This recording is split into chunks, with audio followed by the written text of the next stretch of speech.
প্রধানমন্ত্রী তারেক রহমানের সঙ্গে সৌজন্য সাক্ষাৎ করেছেন বাংলাদেশ ওয়াক্ফ প্রশাসক সাফিজ উদ্দিন আহমেদ। বৃহস্পতিবার সকালে প্রধানমন্ত্রীর কার্যালয়ে অনুষ্ঠিত এই সাক্ষাতে দেশের ওয়াক্ফ সম্পত্তি ব্যবস্থাপনা ও চলমান কার্যক্রম নিয়ে আলোচনা হয়। এ সময় ওয়াক্ফ প্রশাসক প্রধানমন্ত্রীর কাছে ওয়াক্ফ সম্পত্তির বর্তমান অবস্থা এবং প্রশাসনিক কার্যক্রমের সার্বিক চিত্র তুলে ধরেন। প্রধানমন্ত্রী ওয়াক্ফ সম্পত্তির সঠিক রক্ষণাবেক্ষণ ও এর আয় জনকল্যাণমূলক কাজে আরও কার্যকরভাবে ব্যবহারের ওপর গুরুত্বারোপ করেন।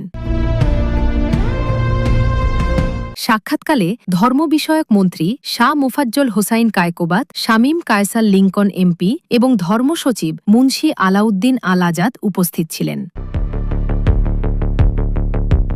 ডেস্ক রিপোর্ট, দৈনিক অর্থনীতি।